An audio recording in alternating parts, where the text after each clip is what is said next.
Mets ta main sur ton cœur. Père, au nom suprême de Jésus, je veux te rendre grâce pour ta fidélité.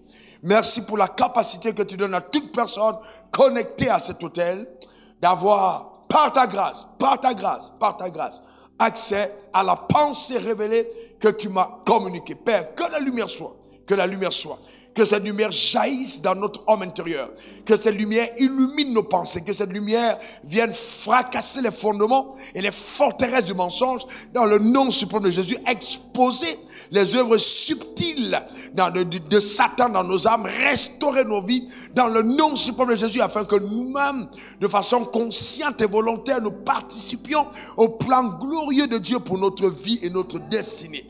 Que rien ne soit un obstacle à l'impactation qui a pris place dans nos vies. Au nom suprême de Jésus, j'ai prié. Et quelqu'un dise Amen 3 fois. Amen, Amen, Amen. Tu peux t'asseoir. Eh bien, vous savez, l'impactation, c'est extraordinaire. Cependant, je voudrais bien rappeler à toute fin utile à chacun d'entre nous que Dieu peut descendre dans cette salle et te poser les mains sur ta tête et tu ne réussis pas. Donc la réussite n'est pas la conséquence de l'impactation simplement, mais de notre collaboration. Voyez-vous, avec cette impactation, il est important que notre âme soit engagée résolument, justement, vers l'exigence que cette impactation place sur notre personne. C'est vraiment important. Donc, c'est vraiment important. Donc, il y a un rôle que tu auras à jouer. Les choses n'arriveront pas systématiquement ou automatiquement.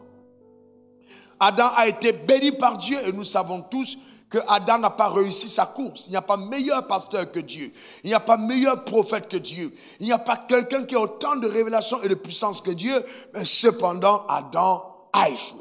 Donc, en tant que berger, en tant que pasteur, je ne voudrais pas qu'on s'arrête simplement dans tout ce qui est effervescent, dans tout ce qui est émotionnel, mais que nous entrons davantage dans les profondeurs de la vérité et que nous puissions justement sortir de là avec la manifestation éloquente et incontestable de la victoire. Que cela soit ton partage au nom suprême de Jésus.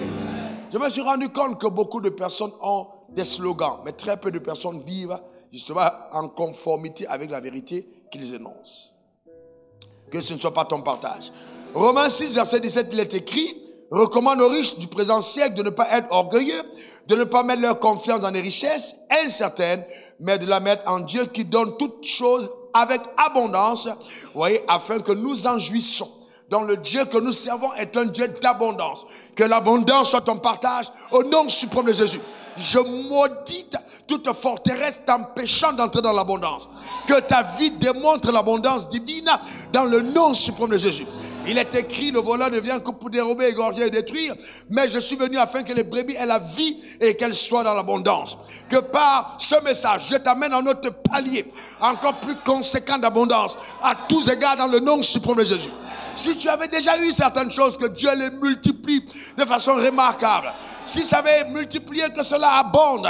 Jusqu'à ce que la domination soit ton partage dans le domaine où Dieu t'a établi, dans le nom suprême de Jésus. Donne-moi ton meilleur amen.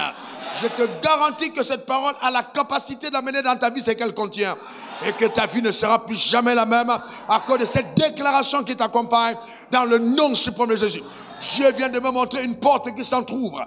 Une porte qui s'entrouvre. Ça veut dire, il y a une nouvelle grâce qui est en train de visiter ta vie. Une nouvelle connexion par la puissance de Dieu. Je vois une porte qui s'entrouvre. Elle était restée longtemps fermée. Mais crois-moi, après ce programme, il y a des choses extraordinaires que le ciel fait venir dans ta vie. Certaines d'entre elles, tu les avais abandonnées. Tu ne pensais plus que Dieu pouvait le faire ou que ça devait arriver. Mais cependant, ça arrive à ta rencontre au nom suprême de Jésus. Je vois des connexions divines. Je vois des rencontres surnaturelles. Je vois des percées spectaculaires. Je vois des restaurations dans le nom suprême de Jésus. J'entends le mot voyage. C'est pas que voyager soit quelque chose d'exceptionnel, mais quelqu'un est en train d'entrer dans une autre dimension de sa vie par un déplacement géographique. Que cela soit ton partage. L'abondance, l'abondance, l'abondance, l'abondance. Tu n'auras pas simplement pour toi, mais ta vie sera justement un canal qui va relayer aux autres les grâces. Une source de bénédiction par la puissance de Dieu. dans le nom suprême de Jésus. Tu as longtemps pleuré, le temps de suer tes larmes est arrivé. Tu as longtemps pleuré, le temps de suer tes larmes est arrivé. Si les ténèbres avaient pris en prise sur le territoire de ta destinée, Dieu est en train de me dire, de te dire que la lumière soit. La lumière est en train d'entrer dans ta vie, dans tous les domaines, pour restaurer, rétablir, ramener dans ta vie tout ce que le ciel avait annoncé dans le nom suprême de Jésus. Et je veux te dire, ne te tracasse pas, ne te pose pas trop de questions. Comment est-ce que ça va se faire? Celui qui a donné la parole a la capacité d'amener en manifestation ce qu'il a dit. Ça arrive dans le nom suprême de Jésus. Cette impactation dans ta vie ne sera pas vaine. Elle ne sera pas stérile. Elle sera productive. Tu vas te redécouvrir avec d'autres dimensions habitant en toi. D'autres dimensions. D'autres dimensions. J'entends les morts ressuscitent. J'entends les morts ressuscitent. Dieu va t'utiliser avec une puissance sans pareil dans le nom suprême de Jésus. J'entends empire financier. Vas-y, fonce dans ce domaine au nom suprême de Jésus. Ta sagesse ne sera pas muselée, mais elle sera révélée à ta génération, révélée dans le nom suprême de Jésus. Alléluia. Donne-moi ton meilleur amen. Dis encore amen. Une dernière fois amen. Eh bien, je voudrais te dire que ce ne sont pas des paroles que je dis comme ça, je les dis sous inspiration de la grâce. Ça veut dire, en fait, elle condamne ta vie à opérer dans une autre dimension. Ce sont des réclamations divines qui sont dites sur ta vie sur la base de l'alliance que Dieu a avec ton père Abraham. Quand il a dit ta postérité possédera les portes de ses ennemis, je bénirai ta postérité comme les étoiles du ciel et comme le sable qui est sur le bord de la mer. C'est à cause de ces paroles relâchées à ton père Abraham que je suis en train de te dire tout ce que je te dis. Tu te regarderas toi-même dans le miroir et tu regretteras de n'avoir pas fait de photos en 2022. Tu regretteras immensement d'avoir pas filmé la maison dans laquelle tu habites, de n'avoir pas pris de photos de la voiture dans laquelle tu étais, de n'avoir pas filmé les chaussures avec lesquelles tu marchais. Tellement la gloire sera différente, tellement les choses auront changé que vraiment, tellement sera changé par la puissance de Dieu. Alléluia. La Bible dit dans Romains 4, verset 13, en effet, ce n'est pas par la loi que l'héritage du monde a été promis à Abraham ou à sa postérité, mais c'est par la justice de la foi. Donc Dieu n'a pas promis à Abraham de lui donner le ciel, il a promis à Abraham de lui restaurer la terre qui avait été volée entre les mains d'Adam par Satan. Il lui a promis à Abraham de lui redonner la terre. De lui redonner la terre, l'héritage du monde. Donne-moi ton meilleur amen. Je déclare que toi aussi tu auras un titre foncier en ton nom. Tu auras un espace en ton nom. Dans le nom, donne-moi ton meilleur amen. La terre est ton héritage, la terre est ton partage. Le Dieu qu'on sert est grand. Galates 3, verset 7, il est écrit, reconnaissez donc que ceux qui ont la foi, ce sont ceux qui ont la foi qui sont des fils d'Abraham. Alors, ceux qui ont la foi. Allez, arrêtons-nous là un moment. Remettez le texte. Quels sont ceux parmi vous qui pensent que la parole de Dieu est vraie? Alors, baissez la main. Je vous pose une question, et ça, elle est très profonde. On dit, ce sont ceux qui ont la foi qui sont fils d'Abraham. Je vous pose une question. Le juif qui vit à Tel Aviv et qui ne croit pas en Jésus, qui n'a pas la foi, est-il fils d'Abraham ou pas?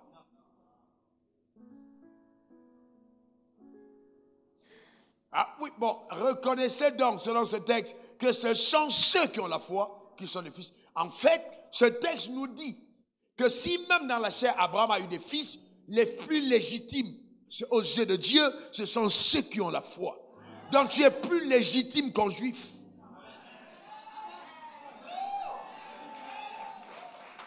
Bon, le problème, c'est que je ne sais pas si on est prêt à accepter cette vérité. Et dans Galates 3, verset 29, il dit, et si vous êtes donc à Christ, vous êtes aussi dans la postérité d'Abraham, héritier selon la promesse. Je déclare et établis que tu ne partiras pas de la terre sans ton héritage. Et tu ne l'auras pas dans ta vieillesse simplement. Tu l'auras dès cet âge. Tu en jouiras abondamment dans le nom puissant de Jésus. Donne-moi ton meilleur amen. Alléluia. Oui, c'est de belles et glorieuses promesses que nous avons en Christ. Incroyable, fabuleuse. Amen, fabuleuse promesse. Quant à moi, j'ai déclaré sur ma vie que je ne mourrai pas sans les voir. Dieu nous a dit qu'il ne nous a pas appelés à lire la Bible, mais à la vivre. Je déclare sur ta vie la vie de la Bible, la vie de la parole, la démonstration authentique de la vérité divine dans le nom suprême de Jésus. Si ta femme n'est pas baptisée du Saint-Esprit, elle te regardera et elle parlera en langue. Tellement elle est étonnée du type de mari que Dieu lui a donné.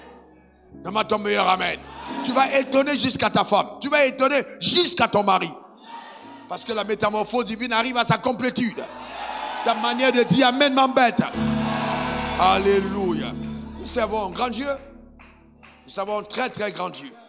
Amen. Notre Dieu est puissant. Amen. Donc vous voyez, quand nous croyons en Dieu, nous héritons le ciel. Et quand nous, justement, nous prenons conscience de notre identité en tant que fils d'Abraham, nous héritons de la terre. Donc, quand nous croyons en Dieu, nous héritons du ciel. Et quand nous prenons conscience de notre identité en tant que fils d'Abraham, nous héritons de la terre. Donc, ça veut dire que tout ce qui concerne la terre, les choses de la terre, nous sommes concernés. L'héritage de la terre, nous sommes concernés. Pendant longtemps, l'évangile nous a fait croire que la terre était aux païens et le ciel était aux enfants de Dieu. Non, non, non, non, non. La terre, c'est notre terre. La terre nous appartient. Donc, on ne devrait pas avoir de complexe quelconque en ce qui concerne la richesse. Parce que la richesse est un concept divin. Le bonheur est un concept divin. L'épanouissement est un concept divin. L'abondance est un concept divin. Ce sont des concepts qui émanent de l'ingéniosité créatrice de Dieu. Il a sorti ces concepts pour épanouir la créature qui est venue venger sa personne à l'égard de Satan. C'est pour ça qu'il a créé le bonheur. Il a créé le bonheur pour que Satan voie un être vivre comme il n'avait jamais imaginé que Dieu pouvait faire. Laisse-moi te dire une chose qui va te choquer. Le bonheur que Dieu réserve aux hommes sur la terre est plus intense et plus fabuleux que ce que Lucifer a connu dans le ciel. Donc il ne faut pas penser que quand tu vas arriver au ciel, et puis tu vas trouver des choses qui sont tellement extraordinaires que tu n'as pas eu sur la terre. Non, c'est pour ça qu'elle a dit, lorsque vous priez, dites que ton règne vienne, que ta volonté soit faite sur la terre comme au ciel. Comme ça, le jour où tu partiras au ciel, tu te rendras compte que tu avais déjà commencé à vivre le ciel. Que tu avais déjà commencé à vivre le ciel. Vous savez, il y avait un homme très riche, très riche qui avait beaucoup de biens. La Bible parle de lui. Alors il est mort, il est arrivé du côté de l'enfer. Et donc il a regardé de l'autre côté, il a vu dans le sein d'Abraham, il y avait Abraham et puis il y avait une autre personne qui s'appelait Lazare. Mais la Bible, Dieu est tellement intéressant. Il n'a pas dit Lazare, mais il a dit le pauvre Lazare. Il a dit quoi? Le pauvre Lazare. C'est-à-dire que Lazare était mort, il était dans le sein d'Abraham, mais il n'a pas perdu son identité de pauvre. Ça veut dire que si tu es pauvre sur la terre, quand tu iras au ciel, on va te reconnaître. C'est-à-dire même ta brillance. Ta brillance. Il a dit, et c'est Jésus qui raconte, il a dit à Abraham, s'il te plaît papa, pardonne Abraham, pardonne, laisse-moi envoyer Lazare. C'est-à-dire que même étant en enfer, il pensait qu'il pouvait avoir un droit sur Lazare. Et j'imagine Lazare en train de dire à Abraham, s'il te plaît, c'est le gars qui m'a fait beaucoup de monde. Est-ce que Abraham dit, hey, assieds-toi ici, on est déjà au ciel. Je déclare sur ta vie que de telles choses ne t'arriveront pas. Donne-moi ton meilleur amen. Alléluia. Parce qu'il disait, va dire aux gens de ma maison. La souffrance était telle qu'il ne souhaitait même pas ça aux gens de sa maison. Est-ce que quelqu'un comprend ça? C'est extraordinaire. Donc toi et moi, nous devons entrer dans ce que le ciel nous a réservé sans complexe. Dis à ton voisin, sans complexe. Alors tu mettras le thème du message, triompher des complexes qui limitent notre destinée. Triompher des complexes qui limitent notre destinée. Comment on triomphe des complexes qui limitent notre destinée. Les complexes. Qu'est-ce que c'est le complexe? C'est un ensemble de traits d'une personne. Acquis dans l'enfance. Ensemble de traits d'une personne acquis dans l'enfance, doué d'une puissance affective et généralement inconscient. Donc, voyez-vous, ce sont des traits que la personne, dans la vie de la personne, elles sont présentes. Ce sont des traits inconscients. Mais vous voyez qu'ils sont doués d'une puissance affective. C'est-à-dire, ça crée une forme de modification de comportement, d'influence de conduite. Vous voyez, ça s'appelle des complexes. Et les complexes, on en a des divers. Complexe d'infériorité, complexe de supériorité, le complexe de cupidité, oui, en complexe, il y a des gens qui développent le complexe de culpabilité. De culpabilité. Donc on peut développer plusieurs types. Il y a le complexe de type, mais nous allons nous arrêter sur certains d'entre eux et tu vas comprendre. Vous voyez, quand la Bible est très profonde, et je crois, la Bible est un livre des hommes intelligents. Je prie de tout mon cœur que l'impact de l'intelligence te soit accordé au nom suprême de Jésus. Je crois pour ma part que je suis un homme intelligent et sage. Que Dieu te donne d'avoir des lumières intérieures.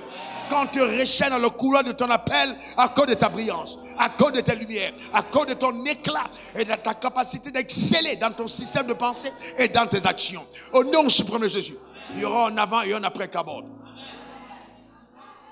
Les plumages de ta gloire changent. Les couleurs de ta robe changent. Car la grâce de Dieu te localise. Donne-moi ton meilleur amen. Psaume 23, verset 1 à 3, il est écrit: l'Éternel est mon berger, je ne manquerai de rien. Ah oui, l'Éternel est mon berger, je ne manquerai de rien. C'est fort ce texte. C'est-à-dire que si Dieu est ton berger, tu ne dois manquer de rien. Donc en fait, l'absence de la provision est un mauvais indicateur, une mauvaise signalétique. N'apporte pas honneur et ne donne pas gloire à Dieu. Parce que le manque est un sceau qui atteste une influence satanique dans ta vie. Quand tu manques, c'est que quelque part le diable a eu une intrusion dans ta vie. Même si elle est illégale, mais il a quand même posé ses pas sur le territoire de ta vie. L'Éternel est mon berger, je ne manquerai de rien. Et quand je parle de rien, je suis en train de t'impacter de rien. Tu ne manqueras de rien. Que ce soit une maison, que ce soit une voiture, que ce soit un jet, que ce soit un hélico, tu ne manqueras de rien. Les habits pour lesquels tu te bats, tu n'auras même pas de place pour pouvoir mettre. Je ne manquerai de rien. Il me fait reposer vers des verts pâturages. Donc tu ne vas pas manger le riz couché parce que tu n'as pas de quoi manger, tu vas manger parce que tu aimes ça.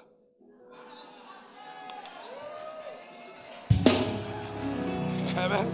Ça veut aussi dire qu'il y a des nourritures, quand elles dorment et qu'on mange, ça peut être aussi un indicateur que quelque part on n'aime pas les choses vertes.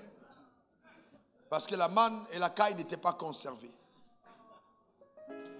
Il restaure mon âme. J'aime pas les nourritures qui ont dormi. Depuis que je lis la Bible. Il restaure mon âme. Il restaure mon âme. Alléluia. Eh bien, pour une femme, ce n'est pas une bonne nouvelle. Je ne suis pas un mari qui a marié les choses qu'on a préparées hier. Il restaure mon âme. À chaque homme suffit sa grâce. Il restaure mon âme. Alléluia. Amen. Eh bien, voyez-vous, il me conduit vers des eaux paisibles. Il restaure mon âme. Oui, c'est vrai que ce n'est pas évident, mais je n'aime pas marier les choses qui ont dormi. Je crois tellement à la Bible que quand je vois les choses de la Bible, je les approprie. J'ai créé une modification de l'âme à partir des versets bibliques. Il restaure mon âme. Il restaure mon âme.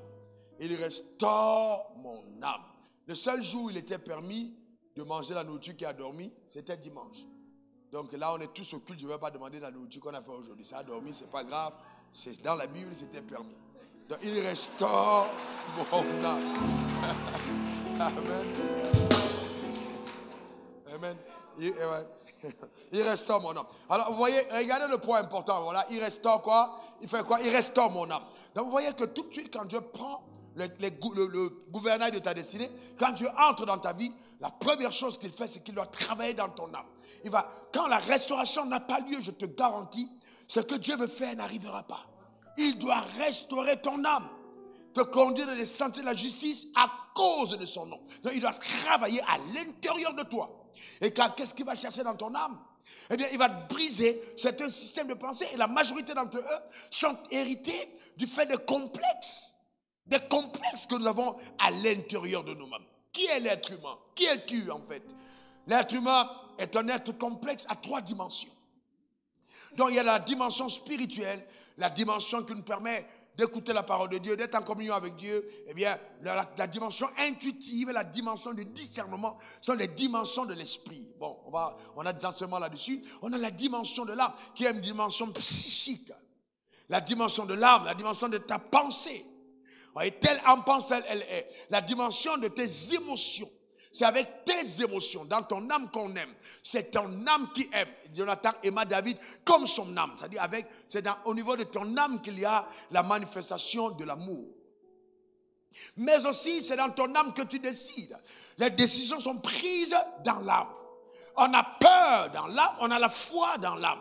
Donc ça veut dire que c'est à partir de ton âme que la foi est générée. Vous voyez, c'est pour ça que la Bible dit la foi vient de ce qu'on entend. Ce qu'on entend vient de la parole de Dieu. Donc quand la parole de Dieu t'est communiquée, elle est supposée faire changer certains paradigmes et te permettre d'agir en conformité avec la pensée de Dieu. C'est-à-dire, elle évacue les peurs de ta vie pour te permettre d'avoir confiance en Dieu. Donc il faut que la parole de Dieu évacue les peurs de ta vie. Évacue les peurs de ta vie dans tous les domaines. Tu vois, elle doit évacuer des peurs. Voyez-vous? Et donc la restauration de l'âme est importante. Parce que l'âme, c'est le gouvernail de ta destinée. C'est à partir de ton âme que tu diriges ta vie. Et je vais vous dire, frères et sœurs, j'ai vu en tant que pasteur des hommes détruire leur vie à partir de leur âme. J'ai vu des gens détruire leur vie. Je me rappelle un pasteur, je ne vais pas donner trop de détails parce que tout le monde peut savoir de qui il s'agit. Enfin, ceux qui suivent de loin. Un pasteur que j'ai rencontré qui est bien, très très bien. Ah, il est venu me voir même à Abidjan avec une sémence en disant Dieu m'a mis à cœur de me connecter à ta vie, de me connecter à ton ministère. J'ai prié pour lui. Et bien, le temps passant, je me suis rendu compte que ce pasteur avait un sérieux problème. Et le problème était un problème de l'âme. Il avait des complexes. Mais c'était un complexe d'infériorité. C'est-à-dire, de par la manière dont il avait grandi, il était quelqu'un qui avait un peu peur de la gloire, qui avait peur des grandes choses, qui pouvait dire des choses sur l'autel, mais une fois, vous vous rendez compte que la personne a peur. Il y a des gens comme ça. Il y a des gens comme ça qui ont des peurs, voyez-vous, qui ont des peurs dans l'âme. Et c'est terrible parce que ça a donc fait naître le complexe d'insécurité. Il n'était jamais en sécurité. Donc dès que tu prêches et que la parole monte en certain moment, son visage se ferme. Parce que dans sa tête, il a comme l'impression que tu as volé le leadership sur lui. Donc il n'a pas confiance en lui-même. Pas parce qu'il ne t'aime pas, mais parce qu'il gère des problèmes dans l'âme complexes que lui-même ne maîtrise pas, parce que ça émane de son subconscient. Et quand une femme a épousé un homme pareil, ça peut être terrible. Ça peut être un dommage terrible. Alors, de telles personnes peuvent être bipolaires, changer d'un moment à l'autre. Vous ne comprenez pas l'origine de leurs actions, mais à l'intérieur d'eux, ils ont des batailles qu'ils livrent, mais qui ne viennent pas d'eux, mais qu'ils ont hérité de leur père. Je veux prier ce matin que Dieu te sorte de là. Je l'ai entendu de Dieu, que Dieu te sorte de là. C'est très important. Ouais, ces complexes qui peuvent abîmer la vie. Il y a des femmes qui ont des complexes par rapport à elles-mêmes. Voyez-vous, et les femmes, c'est souvent des complexes personnels. Complexe existentiel. Alors elle est tellement complexée et ça frappe beaucoup de femmes dans cette génération qu'elle va modifier tout sur son visage, et son nez, et ses yeux, et ses fesses, et ses seins, tout. Parce que le vrai problème des femmes, elles ont des complexes corporels. Et c'est pourquoi la publicité va avoir une grande influence sur la modification de leur apparence. Mais tout part du fait que la norme avec laquelle on évalue notre être est une norme fausse. On ne se considère pas sur la base de ce que Dieu dit, mais soit des regards des autres, soit des opinions, soit de l'héritage culturel et inconscient qui nous habite. Et ça, ce sont des choses qu'il faut régler. Vous allez vous rendre compte que quelqu'un qui a un complexe d'infériorité, qui souvent, subtilement, peut se présenter comme un complexe de supériorité, sera toujours en compétition avec les autres. Compétition. Même avec sa propre femme. J'ai vu des femmes compétir avec leur mari. En compétition. Ça ne vient pas d'elle, c'est l'âme.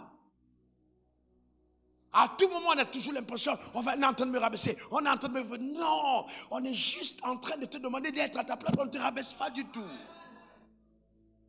Et ce mouvement qu'on a de féminisme, en fait, est le fait d'avoir donné d'une amplitude au complexe que les femmes ont par rapport à leur existence. La femme ne doit pas être complexée d'être femme. C'est juste incroyable. Non. Et le drame, c'est que, fuyant justement la position de femme, elle se retrouve femme même entre femmes. Parce que quand tu dis je ne veux pas être femme, et quand il y a un couple femme-femme, il y a une qui devient femme. Il n'y a pas possibilité de couple entre deux sexes de même. Non, impossible. Si c'est deux hommes, il y a un qui devient femme. Si c'est deux femmes, il y a un qui devient C'est clair et net. Dans ce que tu fuis là, tu retrouves ça sur une autre figure. Donc en fait, le vrai problème, ce sont des complexes de l'âme. Ce sont des complexes de l'âme. Et dans ce cas, on doit traiter ça en profondeur. Ce n'est pas simplement, ah oui, l'Éternel te bénisse, et la main de Dieu soit sur ta vie. Non, il s'agit là de laisser le soin à la lumière divine, de faire un voyage. Un voyage à l'intérieur de nous, à l'intérieur. Et là, frère, personne d'autre, même ton pasteur, ne peut oser aller dans les labyrinthes, ô combien tortueux et obscurs de ton âme. C'est toi-même qui dois accepter. Et souvent au prix de certaines douleurs, de prières, et c'est là où le jeûne est important, de supplication à Dieu, que certaines chaînes vont être brisées dans ta vie. Et c'est pourquoi, vous voyez, avec le temps et la maturité aidant, j'ai commencé à comprendre les gens. Donc quand je vois les gens réagir, et ça m'a beaucoup changé. Ça m'a tellement changé. Et il n'y a que 2 jours que Dieu m'a donné les mots qu'il fallait pour expliquer toutes ces choses qu'il m'a donné d'expérimenter. Vous comprenez les gens facilement. Soit il y a des gens qui sont dans une attitude de mystification. Ils veulent toujours montrer un certain mystère sur leur être. En fait, ça vient du fait qu'ils n'ont pas confiance en eux. Alors comme ils n'ont pas confiance en eux-mêmes, qu'est-ce qu'ils font? Ils vont avoir une apparence pompeuse. Regardez le concept du noir qui est sous le syndrome de l'esclavagisme. Alors pour se libérer du fait que de lignée en lignée, il a toujours été esclave, le jour où il a une position d'autorité, il va brimer l'autre. En fait, il exprime son complexe. Tu sais qui je suis. Quand quelqu'un dit à cette question, c'est que lui-même ignore qui il est. Voyez-vous ce que je suis en train de dire? Et ça c'est important. Ça c'est important. Donc ces luttes peuvent te détruire. Elles peuvent ruiner, elles peuvent voler justement à la beauté de la vie que tu es supposé vivre. Et combien de couples, quand il y a cette maladie dans les couples, ça peut être terrible et effroyable. 2 personnes couchées sur le même lit, l'un regarde au nord, l'autre au sud, et Satan au milieu, il rit. Les 2 ne peuvent même pas prier ensemble parce que quand on va prier, ils se mettent, oui, moi, même dans la prière, il y a lutte. Ça vient d'où? Il y a lutte. Ils ne peuvent pas prier ensemble. Oui, et c'est les choses qu'on doit, on doit régler, voyez-vous, très important. Alors il y a des questions importantes à te poser. Quelles sont les normes à partir desquelles tu évalues ta vie? À partir de quelles normes? On a vu tout à l'heure que tu es fils d'Abraham. Alors, si ton père était hyper pauvre, est-ce que tu peux faire une migration mentale et te détacher mentalement de ton origine parentale pour te greffer totalement à ton origine céleste en acceptant dans ton âme que tu es un enfant de Dieu et que ton passé doit être totalement dépassé? Ça, ce n'est pas simple, frère. C'est pas simple. C'est pas simple. C'est pas simple. Tu dois vraiment, alors vraiment accepter que tu es devenu un enfant de Dieu et t'identifier à ta nouvelle identité. Moi, dans mon cas, je l'ai tellement fait que j'ai perdu la conscience de ma date d'anniversaire.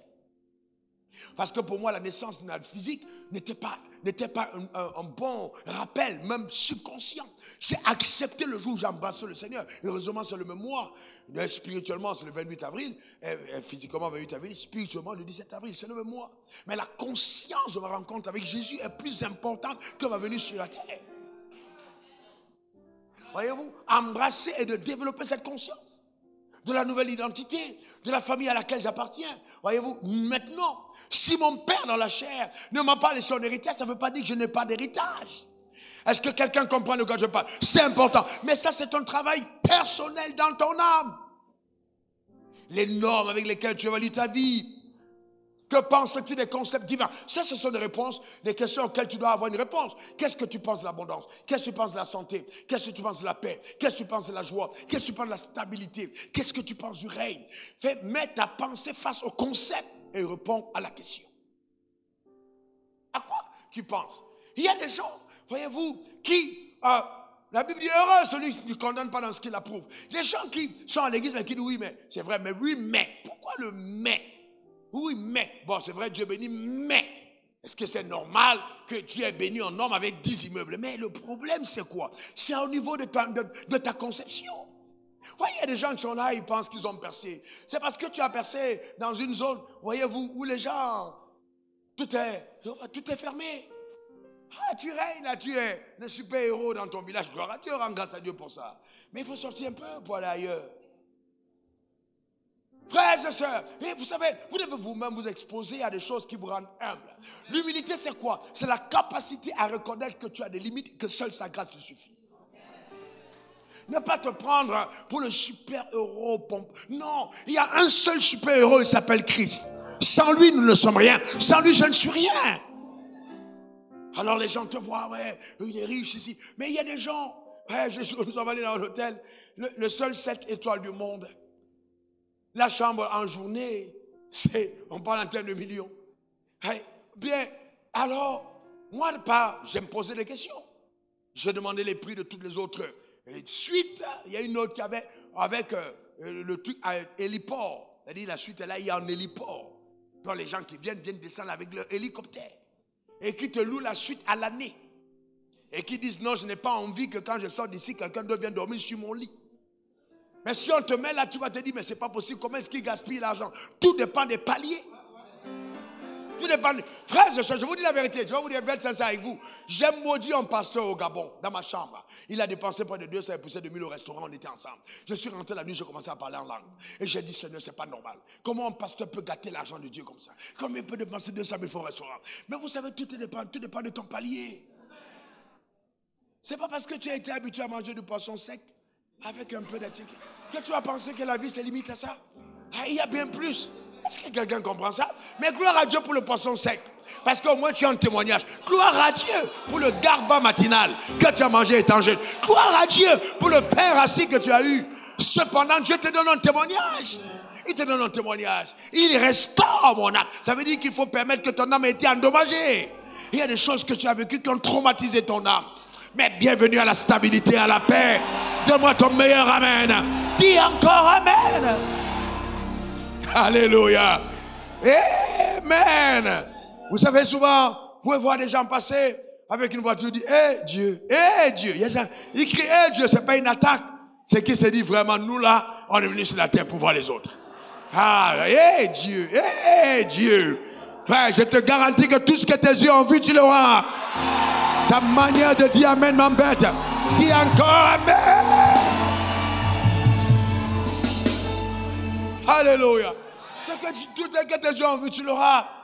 Mon petit troupeau ne crains point, c'est de mon bon plaisir de te donner le royaume. Reçois le royaume, reçois la plénitude des grâces. C'est à toi et c'est pour toi. Dieu ne fait exception de personne. S'il a béni Wafo, il n'y a personne qui peut échapper. Je te garantis, il a béni Wafo, il n'y a personne. Personne qui peut échapper. S'ils ont le temps de te ressortir des images rapidement. Pourquoi tu prennes? On vient de loin. Ah oui, le trajet est loin. Dieu, non, mais le Dieu est puissant, concert est puissant. Amen. Il restaure mon âme. Donc, qu'est-ce que tu penses des concepts divins? Oui. Quelle importance accordes-tu à la parole de Dieu dans ta vie? Quelle importance accordes-tu à la parole de Dieu dans ta vie? Frère, je n'ai pas connu un autre moyen pour échapper au gouffre de l'humiliation et de la honte si ce n'est la parole de Dieu. L'image que j'ai dans mon esprit, regardez le jeune homme. Alléluia, voilà le jeune homme. Rando Kebro. Là, j'étais convaincu que j'étais un sapeur international.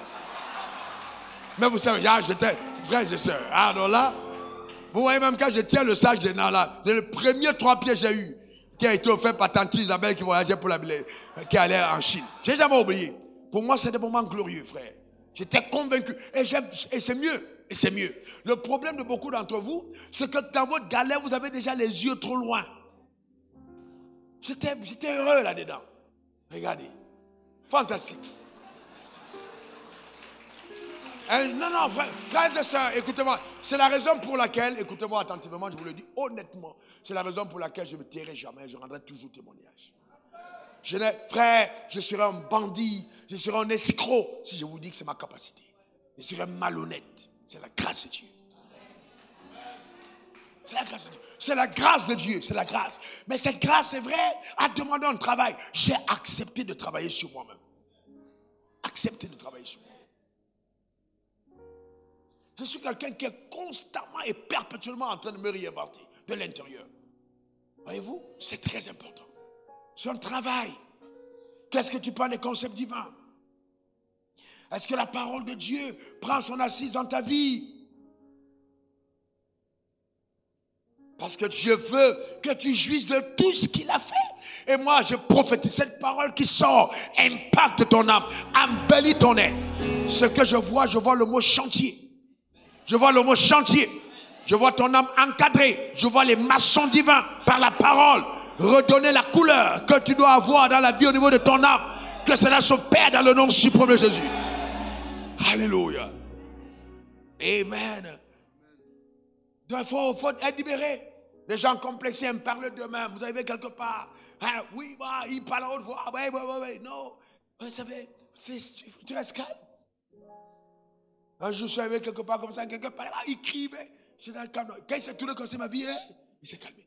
Il s'est dit, hey, je suis en train de dire des choses comme ça. Il y a des gens comme lui qui sont là. Il faut rester calme. Pas besoin de crier. À une certaine époque, vous voyez, oui, les gens pourraient dire, ouais, ma chaussure coûte tant. Et puis, c'est une chaussure de 100 000. Bon, quand vous faites ça, vous avez un complexe existentiel. C'est vrai que vous sortez de loin, portez une chaussure de 100 000. Il y a quelqu'un qui est silencieux dans son coin. Il porte 2 millions de chaussures. Il ne parle pas. Quand il sort de ton église, il va ailleurs. Parce que ça peut pas être mon pasteur. Parce qu'en fait, au lieu même, en restant calme, il pouvait imaginer peut-être que c'était un vrai coco. Alors c'était le faux.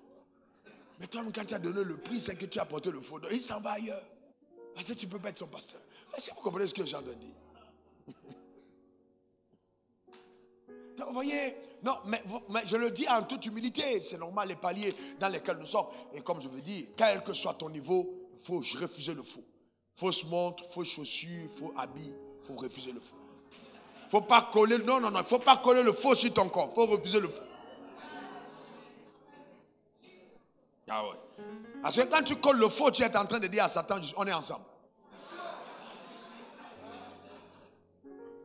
Parce que si le faux qui a été fait faux a été condamné par la loi et que c'est Satan qui est un voleur de... Voilà, donc quelque part tu deviens, reste là, tu commences à opérer dans des trucs compliqués. Il faut rester calme, le temps viendra, je te dis bien. Je te parle comme on prouve, le temps viendra. Je prophétise une accélération de cette saison. Cette année ne terminera pas. Oh, ton silence m'embête, donne-moi ton meilleur amen. Vous savez, Jean-Baptiste avait des complexes. Je vais vous montrer d'où ça venait. Et comment est-ce que le complexe a limité la vie de Jean-Baptiste. Regardons bien. Luc 1, verset 24. Et ça a détruit la vie de Jean-Baptiste. Luc 1, 24. Quelque temps après, Élisabeth, sa femme, devint enceinte. Elle se cacha pendant 5 mois. Voyez-vous, 10 ans. Mais la suite. C'est la grâce que le Seigneur m'a faite quand il a jeté les yeux sur moi pour ôter mon opprobre parmi les hommes. Alors cette femme a attendu pendant longtemps. Vous êtes d'accord? Elle a été enceinte dans sa vieillesse. Et quand elle est tombée enceinte, quel a été son réflexe? Elle s'est cachée. Je vous pose une question. Vous avez attendu une bénédiction pendant longtemps. Elle arrive dans votre vie. Quelle est votre réaction?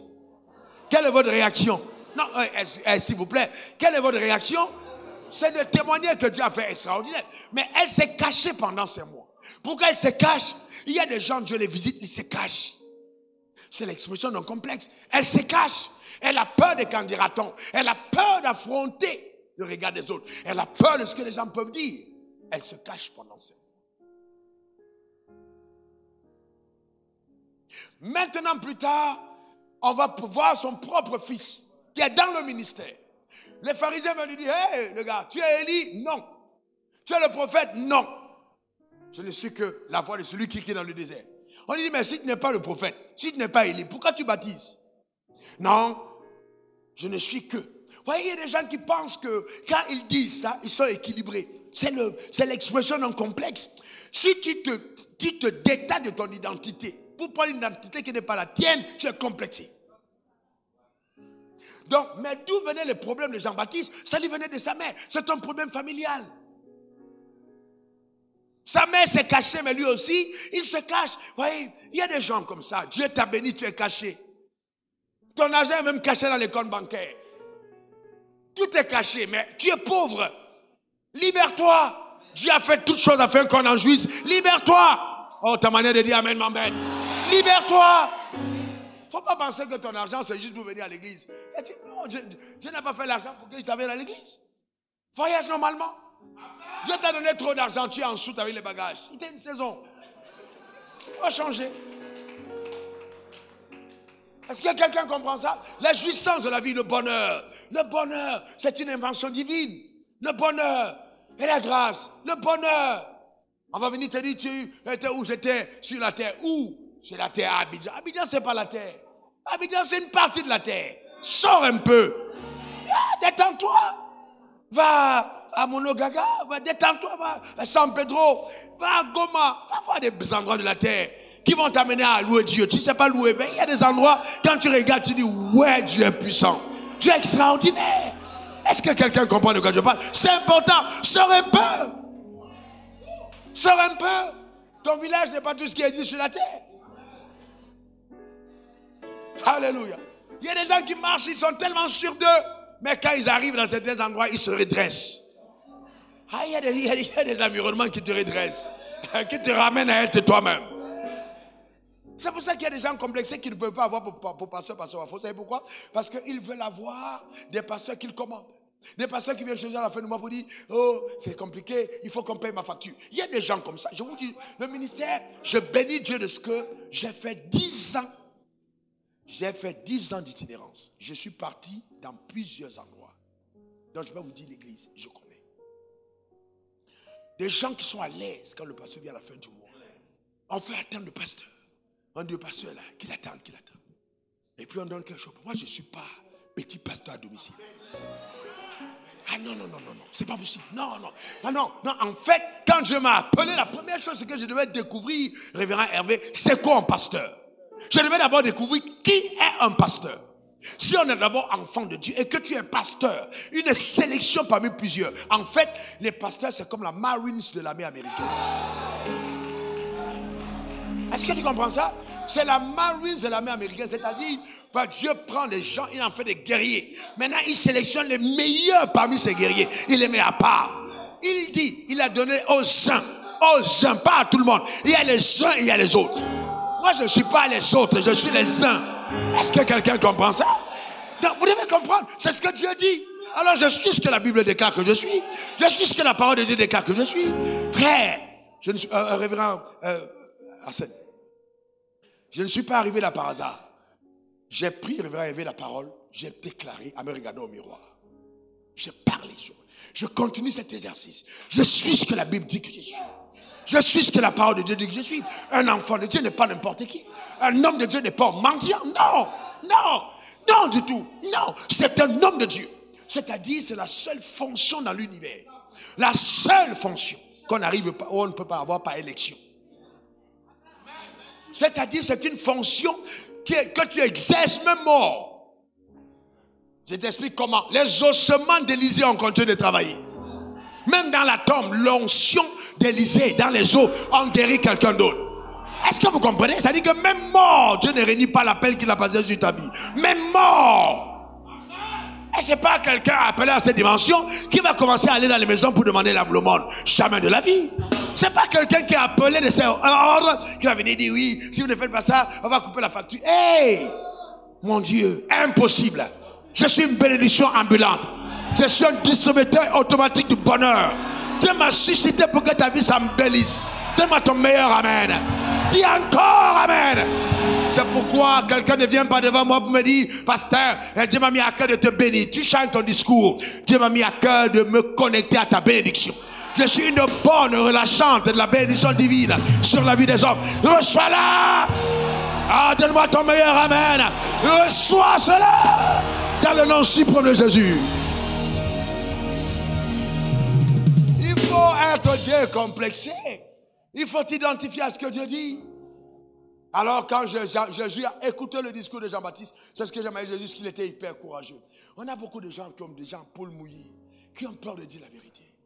Des gens qui ne peuvent même pas se dire la vérité entre amis, se dire la vérité entre collègues. Il faut dire la vérité. Dis la vérité. Jean-Baptiste est allé publiquement pour dire, je ne peux pas laisser ce mensonge prévaloir. Ça, Jésus a dit, et Jésus a plutôt dit, je ne peux pas laisser le mensonge de Jean-Baptiste prévaloir. On lui a posé la question.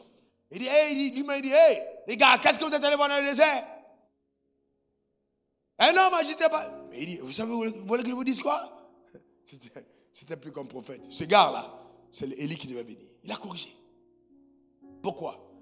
Parce qu'il a dit, je ne vais pas laisser le mensonge de Jean-Baptiste prévaloir à cause de ses complexes. Tu m'as annoncé, tu as dit, voici le Messie. Tu as vu toi-même, tu as dit, celui sur qui j'ai vu l'Esprit descendre sous la forme d'une colombe, c'est lui qui est le Messie. Et puis tu envoies me demander, est-ce que tu es vraiment le Messie? Il faut faire attention aux convictions rétrogrades. Il ne faut pas rétrograder dans tes convictions. Tu es toujours à l'église, mais tes convictions ont rétrogradé. Il faut continuer d'affirmer, il faut continuer de déclarer. On a coupé sa tête parce que le royaume des cieux ne fonctionne pas avec la tête, mais avec le cœur. Et Jésus n'a pas fait un deuil. 2 semaines, on va pleurer Jean-Baptiste. Il dit, ce plus petit dans le royaume est plus grand que lui.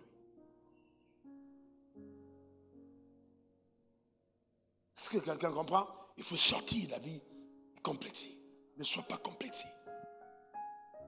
Alors quand je parle, les gens, souvent on dit, ouais, vraiment, il exagère. Sur quelle base et sur quelle norme vous considérez l'exagération? Quelqu'un qui est plus grand que Jean-Baptiste. Je suis plus grand que Jean-Baptiste. Sur quelle base? Et vous savez, frère, écoutez-moi bien, restaurez votre âme. J'ai lu des livres. Je suis tombé dans des phrases qui ont été dites aux hommes comme Kenneth Hagin, Kenneth Oyedepo, Lester Sumrall, des grands généraux de Dieu, qui ont été dites par Dieu à ces hommes. Et quand j'ai lu, j'ai tressailli parce que c'était la même phrase. Alors j'ai conclu que si Dieu nous dit la même chose, nous sommes de la même espèce. Je n'ai pas besoin qu'un prophète me le dise. Je conclus en moi-même. Prends-toi au sérieux. Que Dieu bénisse ton âme. Que Dieu bénisse ta vie. Et que tous les complexes dans ton âme soient évacués dans le nom suprême de Jésus. Et que tu sois comme Jésus, assez courageux pour affirmer qui tu es. Je termine, écoute-moi bien, je termine bien. Écoute-moi bien. Tu sais ce que c'est que la foi? La foi consiste à croire et à parler. Jésus a dit ce qu'il était. Il a dit quoi? Je suis le pain de vie. Je suis le bon berger. Je suis le chemin, la vérité et la vie.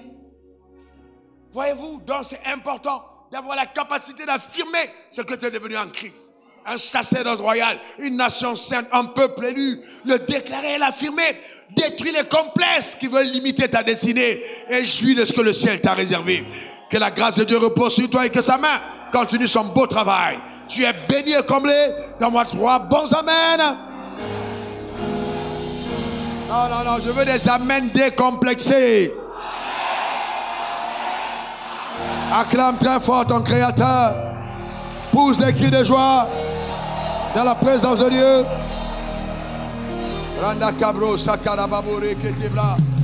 Élève ta voix maintenant, prie le Seigneur. Prie le Seigneur par rapport à la parole. Prie le Seigneur, demande à Dieu. Prie le Seigneur de tout ton cœur. Prie le Seigneur que tous ces concepts humains, prie le Seigneur que ces concepts religieux qui ont longtemps limité ta vie et ta destinée soient totalement évacués. Que la grâce de Dieu te permette de passer à un autre palier de la jouissance de la vie sous le soleil par la grâce infaillible de Dieu dans le nom suprême de Jésus. Oh, élève ta voix, parle à Dieu, ne te tais pas, élève ta voix. Rando ketaba, chateau kebrenda, orokotoba, rokodoba, shando kekeriba, olokonda kebro karababo, chateau kebrendoka, sotarabao rekende, chateau kebro, élève ta voix, parle à Dieu de tout ton cœur dans le nom suprême de Jésus. Merci Seigneur pour ta fidélité. Alléluia. Père, je veux te rendre grâce pour ce moment divin et béni. Je recommande devant de ton trône ta fille, ton fils, je prie dans le nom suprême de Jésus que quels que soient les complexes qui agissaient au niveau du subconscient, qu'ils soient totalement évacués dans le nom suprême de Jésus, que la lumière divine soit dans l'âme et que chacun d'entre nous soit libéré de ces complexes. Dans le nom suprême de Jésus, les complexes d'infériorité, les complexes de supériorité qui mènent, Seigneur, à tellement de dérives, les complexes existentiels, les complexes corporels, que toutes ces choses soient évacuées et que nous ayons une grande estime de nous-mêmes, une grande estime et que nous puissions dire comme David, je sais que je suis une créature merveilleuse. Père, que ton nom soit béni et que ton nom soit glorifié. Au nom suprême de Jésus, j'ai prié. Quelqu'un dise Amen 3 fois. Amen, Amen. Amen. Le temps m'a manqué pour vous dire tout ce que j'avais à vous dire sur ce point. Mon aura le temps de revenir. Si David arrive au point de dire, je reconnais que je suis une créature merveilleuse. Je vous dis la vérité, c'est un travail. La majorité des sommes de David étaient des cures qui évacuaient de son propre âme des batailles et des combats de sa vie. Quand tu as ton propre père qui oublie que tu es son fils, quand on convoque pour la bénédiction, il te laisse en brousse alors que tu es loyal à son égard. Il faut être vraiment quelqu'un de grand cœur pour pouvoir continuer ta course. David était quelqu'un d'extraordinaire. Quand il a dit, son père n'est pas là, ses frères ne sont pas là, le lion arrive. Frères et sœurs, je suis moi-même, j'avais dit, hey, tu fuis, tu laisses le lion manger. Tu vas venir toi-même ramener la pâte pour dire que le lion a mangé. Ton père ne va pas te tuer. Mais il se bat au point de tuer le lion pour protéger les brebis de son père qui le rejette quand même. Il faut avoir travaillé dans son âme. Toi, justement, à la sortie, pendant que je saluais, et j'ai salué, et puis j'étais en train de regarder quelqu'un d'autre. Tu es rentré chez toi, tu as commencé à pleurer. Le pasteur me salue, il ne me considère pas, il regarde à côté. Au moins, j'étais salué. Tu apprécies au moins le point que j'étais salué. Combien de pasteurs t'ont salué à la fin du culte? J'étais salué. Tu pleures pourquoi? Vous voyez, mais c'est l'âme. C'est l'âme. Donc quand vous comprenez que les gens ont des problèmes dans l'âme. Oh, tu es super bien habillé. Oui, pasteur. Après, maintenant, tu vas dire à tes copains, on dirait que le pasteur, il est fan de moi. J'ai dit, c'est pas le pasteur, il est fan de toi. Il t'a dit, tu es bien habillé. C'est un problème de complexe. Les gens ont tellement de complexes, ils n'ont pas été habitués à certaines choses, que le jour où ça arrive, ils sont troublés. Je déclare la guérison dans ton âme, au nom suprême de Jésus. Donne-moi ton meilleur amen. Est-ce qu'il y a quelqu'un dans cette salle ce matin qui est venu et qui dit, la parole m'a touché, je veux donner ma vie à Jésus ce matin. Je veux vraiment me réconcilier avec Dieu. Oui, lève ta main, mon frère, n'aie pas honte. Lève ta main si tu vois, c'est le cas. Tu dis, je veux me réconcilier avec Dieu. Amen. Je vais prier. C'est quoi le Seigneur? Viens devant l'autel si tu veux. Viens devant l'autel, je veux.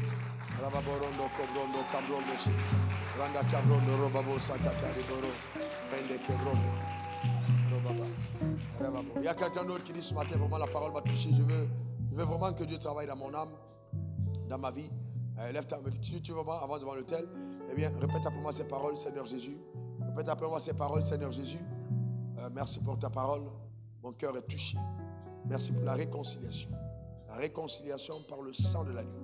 La restauration de ma vie par tes pouvoirs. Merci. Restaure mon âme.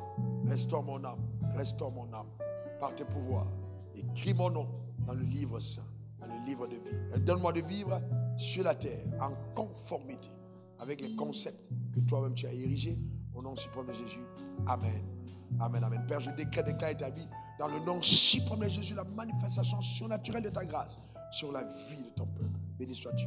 Au nom de Jésus, j'ai prié. Amen. Amen. Eh bien, mets ta main sur ton cœur. Mets ta main sur ton cœur là où tu es. Mets ta main sur ton cœur. Rando Cabrao. Et répète après moi ces paroles. Mets ta main sur ton cœur. Seigneur, restaure mon âme.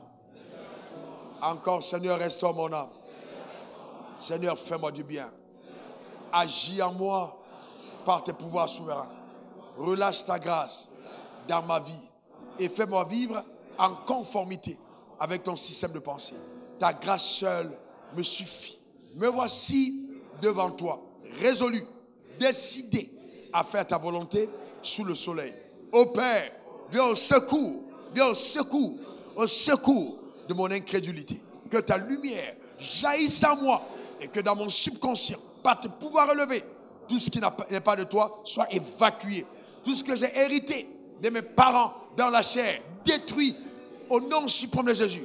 Tout ce qui ne te glorifie pas dans cet héritage, détruit. Que ta lumière soit, que ta lumière soit, que ta lumière soit, que ta lumière soit au nom suprême de Jésus. Amen, amen et amen. Je crois que je ne t'ai pas embêté avec mon message ce matin. J'espère qu'il a été une bénédiction pour toi. Je te regarde.